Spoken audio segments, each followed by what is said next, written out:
About History series. Ming Dynasty Pirate King controls Taiwan Strait. So what happens when one of the world's most powerful corporations decides to declare war on an ancient empire? Well, you get chaos, you get conflict, and you get the perfect storm for one man to climb out of total obscurity and become a king. Today we're digging into the incredible story of how a corporate demand for trade ended up creating the most powerful pirate lord in the South China Sea. Okay, so let's set the scene. The year is 1622. The Dutch East India Company, which was, for real, one of the most powerful corporations the world has ever seen, shows up off the coast of Ming, China. And they haven't come for a friendly chat. Nope, they've brought an ultimatum. And look, this wasn't some rogue captain making empty threats. This was official company policy. The Governor-General himself, Jan Peterson Cohen, made it crystal clear. We will trade with you, preferably peacefully, but if we have to, we will use force. That right there, that aggressive stance, is what lit the fuse for this whole conflict. So, to make good on their threat, the Dutch set their sights on the Pinghu archipelago. You have to understand, these islands were the strategic key to controlling all trade with China. They invaded with a pretty hefty fleet, 7 warships, nearly 1,000 soldiers, and their plan was to build a fortress and basically never leave. But the Ming government was not about to be pushed around. They just flat out rejected the Dutch demands. So, the Dutch did exactly what they said they would. They started raiding the Chinese coast, looting villages, and immediately began building that fortress, using forced labor. And this is where the story takes a really dark turn, because this wasn't just some military campaign. It came at a staggering human cost.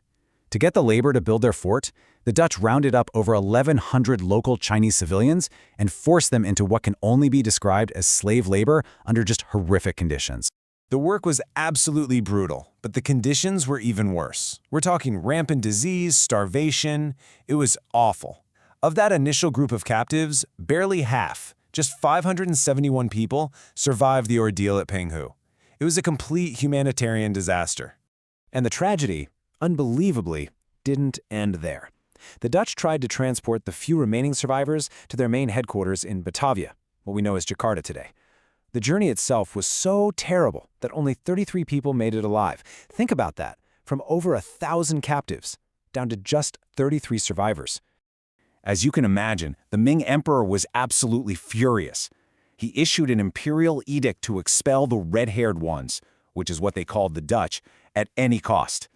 What followed was more than a year of war, where Ming forces actually handed the Dutch some pretty heavy losses, eventually forcing them to come to the negotiating table.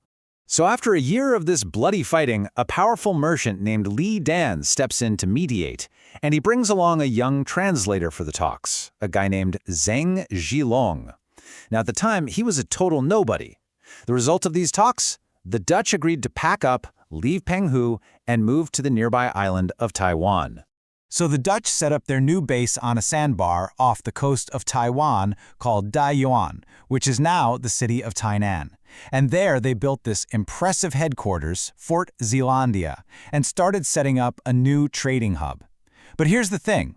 They were walking right into a geopolitical tinderbox.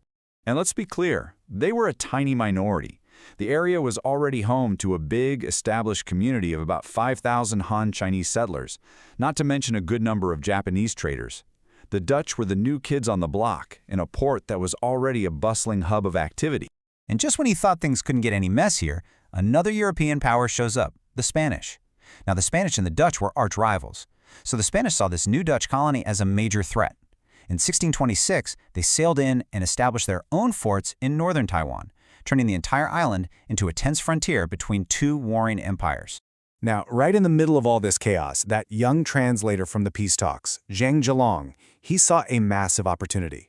The Dutch needed allies, so they actually hired him to command a fleet of ships to go and attack their Spanish and Portuguese competitors. This was his first real taste of power. And his rise was just unbelievably fast. He went from being a minor translator to a captain backed by the Dutch.